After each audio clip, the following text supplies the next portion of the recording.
Hello, and welcome to an episode of Todd Talks, and Todd Talks people listen. Hopefully you'll listen, you dang nerds! Today, we are talking about the matchup that literally blew up the internet, and now will be the next death battle, is Bakugo versus Reze. My Hero Academia versus Chainsaw Man. And this is going to be an interesting one, not just from the visual standpoint, but to see how the internet reacts once it goes down. So, shall we? In the world of My Hero Academia, there is a large portion of the population, about 80%, that are imbued with special abilities called quirks. These quirks can appear in a number of different fashions, almost infinitely, if you really think about all the combinations. And this led to a superhero society. And on all the various regions, there were hero rankings to help popularize and capitalize, get it, off of the heroes that would fight the inevitable villains that would rise up. And the number one hero of Japan was All Might. I am here! Yeah. And obviously we've talked about him before. And we also talked about the protege that he would eventually take on, Izuku Midoriya, aka Deku. In fact, I talked about him twice. But the other part of that story, one of the key elements to My Hero Academia, is that it wasn't just Deku who was inspired by All Might. He had a friend literally turned enemy, that was also inspired by All Might. And his name was Katsuki Bakugo. Now, one of the key differences between Deku and Katsuki, or Kachan, if you're Deku, wasn't just that Bakugo had a quirk and Deku didn't, but they saw All Might in an incredibly different way. For Deku, he saw All Might as the symbol of peace, a person who would always save people with a smile on their face and weird black eyes. Can I just note, I always thought All Might looked weird because he always had just like pure black eyes with the big white smile. It never worked for me. I don't know. But while he saw like the symbol of peace, the smiling hero that you can aspire to, Kachan saw a being that would always get the victory. Because to him, that was the most important thing about being the hero. It was about using your powers to the fullest to get that victory and ensure that your job was done. So that no one could question you because you were the best because you always got it done. And that is very much the dichotomy of those two. One sees the pure side of things, the other sees the I'm going to do this because I know I can, nerds! And so, Katsuki Bakugo used his own quirk, Glycerin, to become basically a prodigy among the young ones in Japan at the time. And his quirk was incredibly versatile. A mix of his parents' quirks, which I honestly did not know. I don't remember that from the anime, but that doesn't matter. He's able to literally sweat glycerin and then ignite it to create incredible explosions. And that led him to becoming one of the most sought after young ones in Japan. So naturally he scored hugely on the test for UA High, getting into Class 1A, and also realizing a bit too late, oh wait a minute, Deku's here too. Yeah, because as we all know, Deku and Kachan do not get along because Bakugo always saw Deku as weak. And it offended him that during one day when they were young, Kachan took a spill, and Deku, the quirkless one, the helpless one, offered him a hand to help him up. I don't need your help, you dang nerd! Yes, I know he swears. I don't do that, though. Well, not often. So that intensity, that hatred, that rivalry built up as they both entered UA High.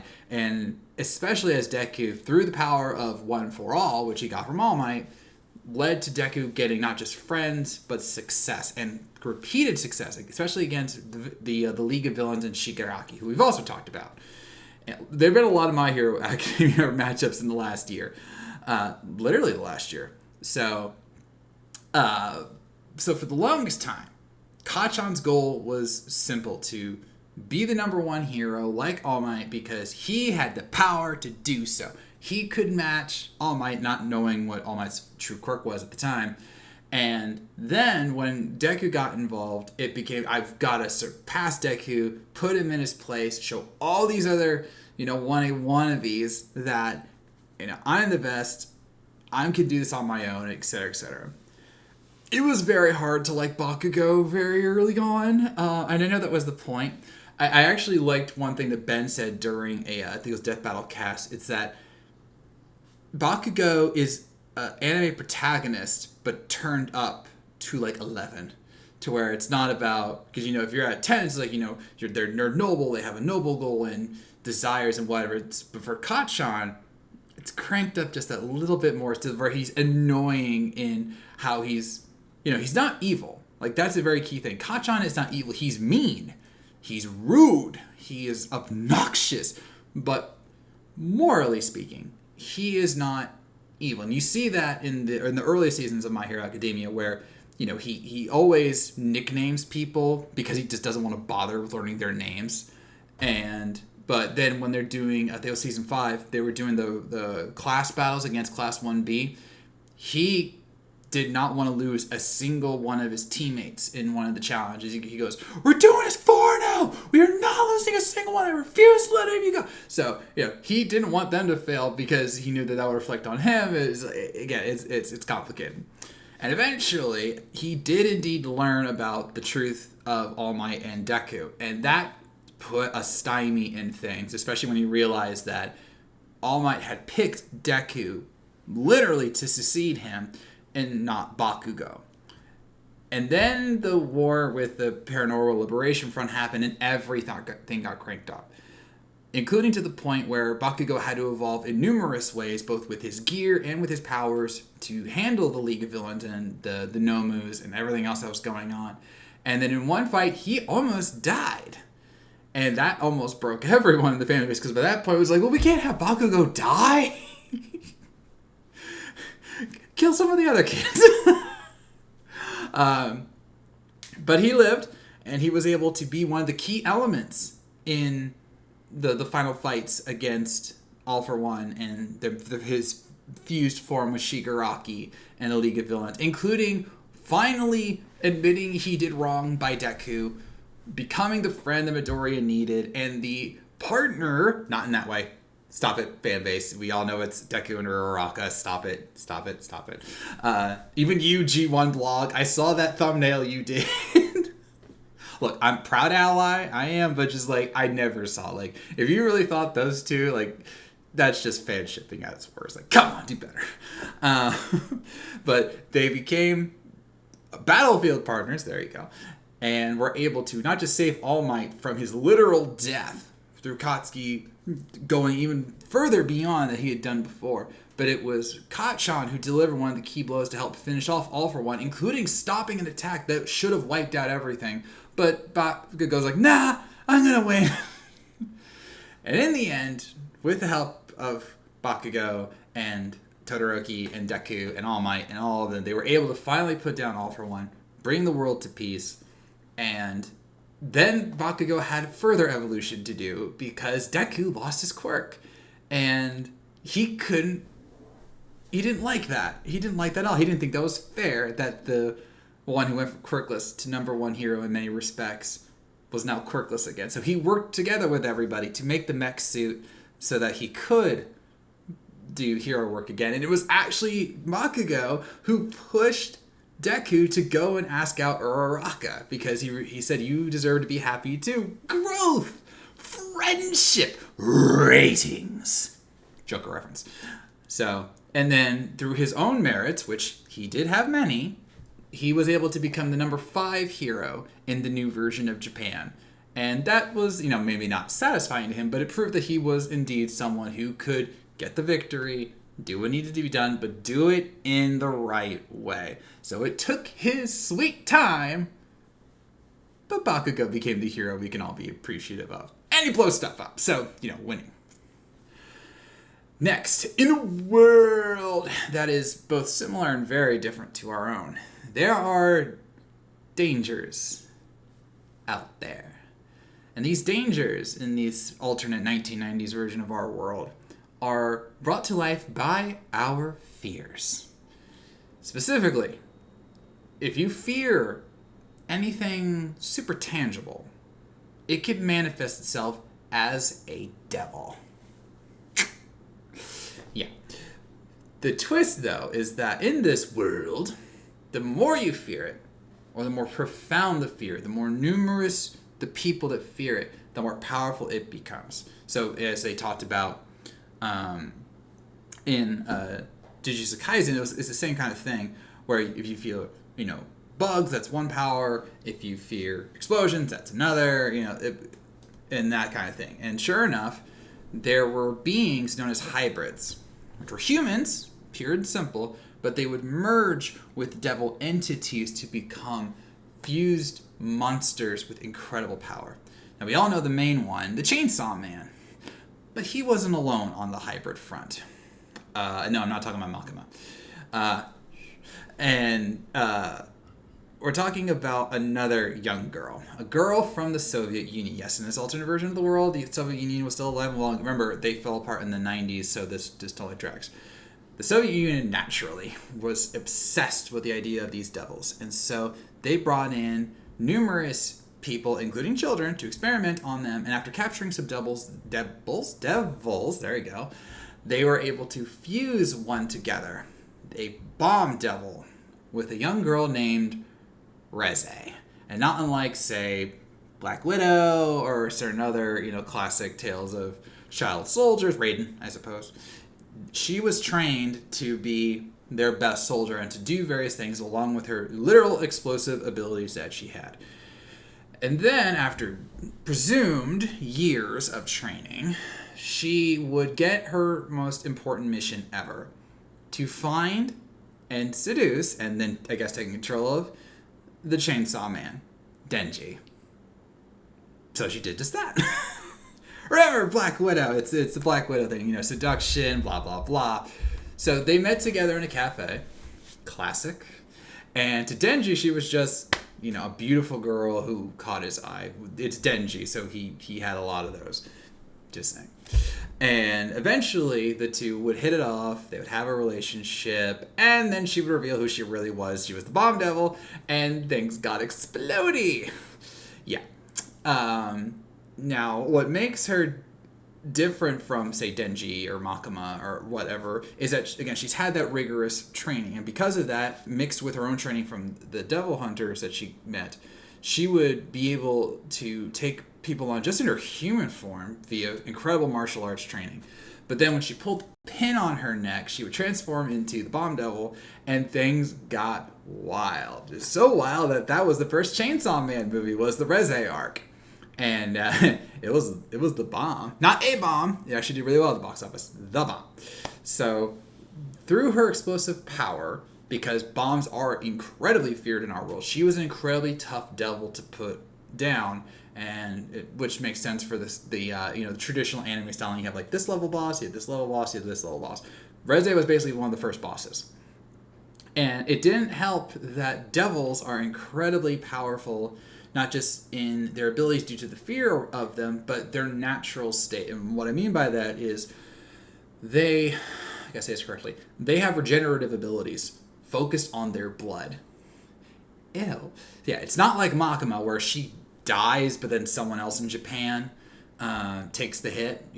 For Reze, she can take all the hits that she needs to, and then her body will regenerate so long as she has blood within her. And then, as shown by numerous other devils, including Puchita itself, if they get just a drop of blood from something else, they're instantly reformed. It's broken, but that's, it's devils. They shouldn't be easy to take down. And because of that, Reze was a serious threat, especially when she teamed up with another devil, the Typhoon Devil, to take on Denji, the Devil Hunters, Makima, etc., etc. And throughout all of it, the question was Reze doing this because she wanted to, or because she had to? Because remember, she was an operative. And that really weighed on Denji because he really liked her. And so the two would fight an incredible amount all over Tokyo. But eventually, Denji would get the win by doing the thing that she taught him how to do. She taught him to swim. And because of that, he was able to take her into the water and not drown himself. Because Explosion Devil, she can't do her explosions underwater.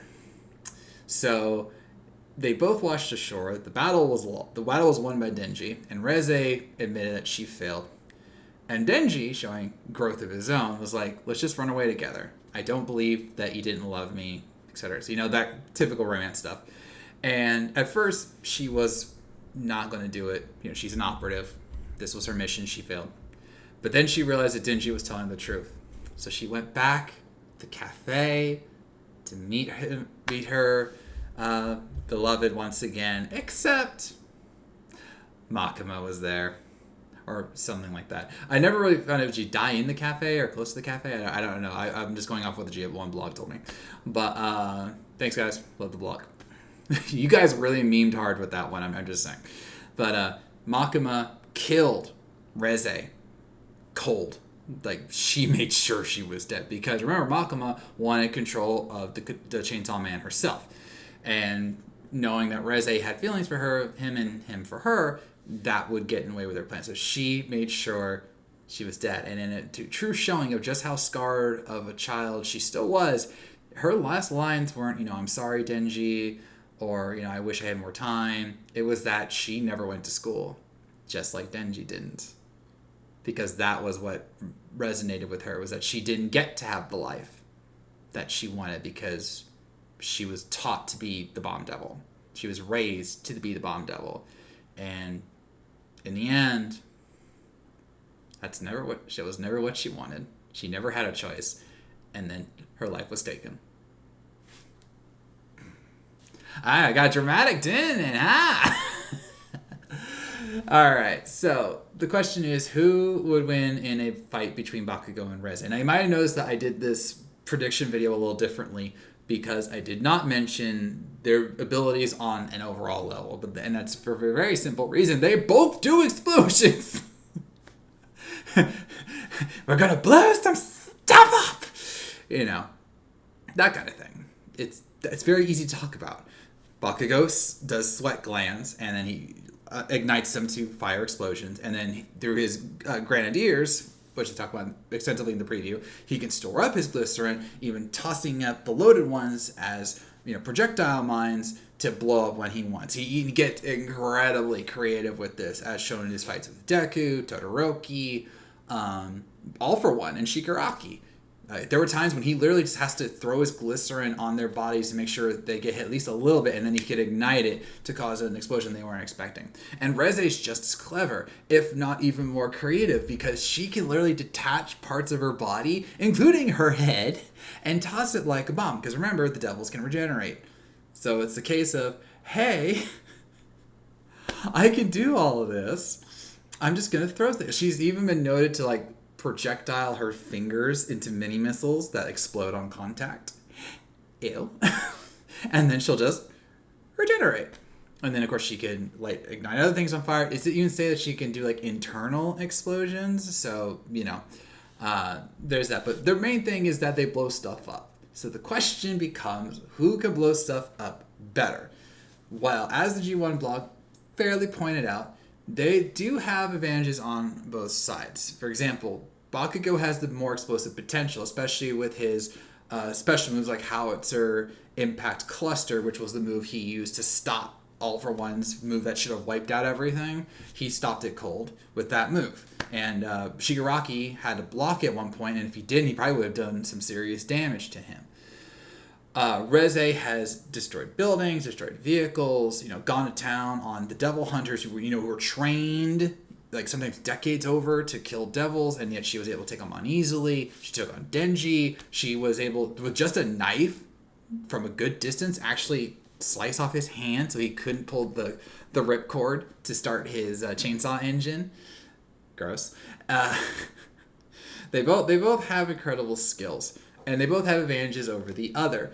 I would argue that Reze is the more level-headed of the two, even though Bakugo is an incredible strategist, as I just pointed out. Bakugo's also got those serious anger issues. Like, if you remember the school festival that he won, he was furious that he won because Todoroki didn't go full tilt like he had done in his fight with Deku, and he took that as a personal insult, that he would go out of his way to do his best with Deku, but not him. He's got a serious inferiority complex, as Boomstick noted. Reze is just as level-headed, is more level-headed, especially because of her training against Soviet Union. They're trained to be, focused on the level, dialed in, complete the mission. And that would give her some leeway. They are both very tactical fighters. Reze was able to determine certain abilities or quirks of certain other devils and then exploit them so that she could get the advantage, including Denji, again, by making sure he couldn't pull the ripcord to become the full Chainsaw Man, among other things. And devils themselves have natural resistances and defenses against various things, including explosions, because remember, she's the bomb girl, so she would need to survive explosions and incredible heat, but so can Bakugo. That's literally his thing. And Bakugo's endurance sometimes is broken. Have you ever seen the second My Hero Academia movie? Heroes Rising, I think. Because those two heroes, Heroes Rising, Global Heroes Mission, something like that. I saw the third one in theaters. It was really good. But the second one, which I saw on streaming, he was getting impaled like repeatedly via metal spikes, and he was just like, I can take this and more, you dang nerd. That's one of my favorite lines. You dang nerds! I am a nerd and proud of it. So his resistance is off the charts, even like in the very much the broken anime style. So like he won that fight, chewed them out, and then he collapsed because then he was done. So where is the line drawn? Well, the line, not surprisingly, is drawn in power. Because if you really, really think about it, and you can compare this to Makima and Denji and some of the other devils, the scale of the battles that My Hero Academia get is way above anything we see in Chainsaw Man, especially the early arcs. Remember, Reze was like the first big boss, a worthy adversary for that time. All right? And I saw like the stats the G1 blog broke down, and they're impressive, but Bakugo is, endgame. Let's put it this way. Reze was like the first main arc. Bakugo lasted the whole series. That's numerous scaling feats of power. He was able to go up against Deku. He can match Todoroki in certain respects. Different power sets, obviously. That's why I'm saying it like that. He took on All For One. He was able to go at incredible speed to save All Might, even at a point when All For One himself said that no one could save All Might because of the distance between them. Bakugo found that extra power and speed, blitzed, and got him just in the nick of time, which floored the villain. Because he thought, no, he's about to die. No, he's not. Because Bakugo made sure that didn't happen. So when you calculate his power and abilities, Bakugo will overwhelm Reze. Now, Reze will have numerous surprises for him because there's no one like her or the devils, if you really think about it, in My Hero Academia. Not to this level. Not where they can, lose their heads or their limbs and recover because of the regeneration. And it's very fair to think that she would wound Bakugo and get his blood at certain points to regenerate even more quickly. But then Bakugo will be like, oh, okay, you can take my blood, then I'll just make sure you don't get close enough to bleed. And then he can just wail away on her with his explosions, because he has arguably a wider arsenal of explosive attacks. I didn't want to go into them because you all know them. And, they're just various ways to emit his explosions, which Reze has herself with like her finger missiles and, doing certain delayed explosions and whatnot. So what it really comes down to is who can put who down first. And you could easily make the case that Reze can't kill Bakugo because his own resistances plus his explosions are tougher than hers. So it'd be like blowing up a building versus blowing up a city. It's not that you couldn't destroy the city, it's just going to take you a long time. You could argue that she's not going to have the time to kill Bakugo. Whereas Bakugo will just be able to do something like howitzer impact cluster and wipe her out. So, with that, sorry internet, I'm picking Bakugo to go up and beat Reze. I still think it's going to be a fun fight. They're going to do very clever things with the animation and the breakdowns and all that. And then we'll just see where things go from there. But hopefully this will settle the debate once and for all. It will not. That's just how the internet works. But it's nice to believe. So, with that, I'm in this episode of Todd Talk. Who do you think is going to win between Bakugo and Reze? How excited are you for the fight? And who do you think is going to be next? I think this is the one where we're going to get Aang Traveler, just to get it out of the way. I'm just saying, so this will be the fourth fight, right? Right? No, this will be the third fight, right? Yeah. So, because no, this is the fourth. This will be the fourth fight. Yeah, that'll be the fourth fight, right? Because Ishigo, Yusuke, then Cell, Metal Sonic, then Bakugo, Reze. So 4. So yeah, fourth one is going to be Aang Traveler. That's what I thought. So let me know in the comments below. So I thank you for watching. Me as far I know you were listening, and I'll see you around. You dang nerds!